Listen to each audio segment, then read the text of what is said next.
এই তো মিস্ত্রি না, মিস্ত্রি না, অসাধারণ একটি দেখছেন কষ্টপ্রদীপ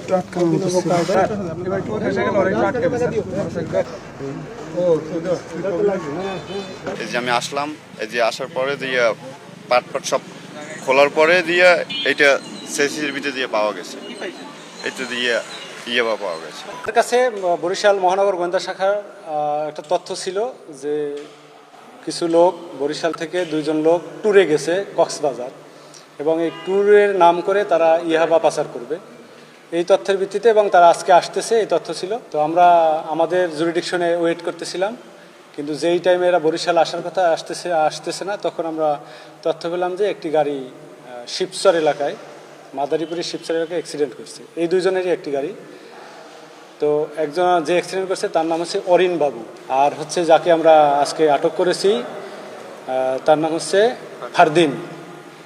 তো ফারদিনের গাড়ি এবং অরিন বাবুর গাড়ি আমরা তল্লাশি করি।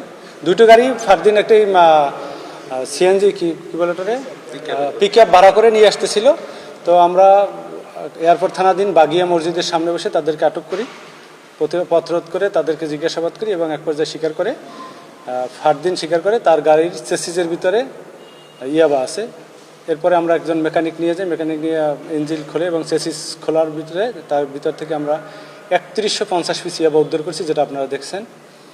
এবং এদের 2 জনই হচ্ছে যোগসাজশে এরা কক্সবাজার থেকে ইয়াবা বহন করে এনে বরিশালে মেট্রোপলিটন এলাকা এবং বরিশালের আশপাশ এলাকায় সরবরাহ করে থাকে। যেহেতু একজন মারা গেছে, তার নামে মামলা হচ্ছে না। যে জীবিত আছে, যাকে আটক করছি, তার দখল থেকে আমরা 3150 পিস ইয়াবা উদ্ধার করেছি। আসার সময় এরা কক্সবাজার থেকে গাড়ি ফিটিং করে নিয়ে আসে। যেহেতু আপনারা জানেন বিভিন্ন হাইওয়ে চেকপোস্টে অনেক চেকপোস্ট হয়, পুলিশের চেকপোস্ট আছে, মাদকদ্রব্যের চেকপোস্ট আছে, র্যাবের চেকপোস্ট আছে। এটা এড়ানোর জন্য এই অভিনব কায়দাটা এরা ইউজ করে, যেটা সহজে একবারে স্পেসিফিক আপনার কাছে কোনো তথ্য না থাকলে এদেরকে শনাক্ত করা সম্ভব হয় না। যেহেতু আমাদের কাছে স্পেসিফিক একটা তথ্য ছিল, বিধায় আমরা শনাক্ত করতে পেরেছি।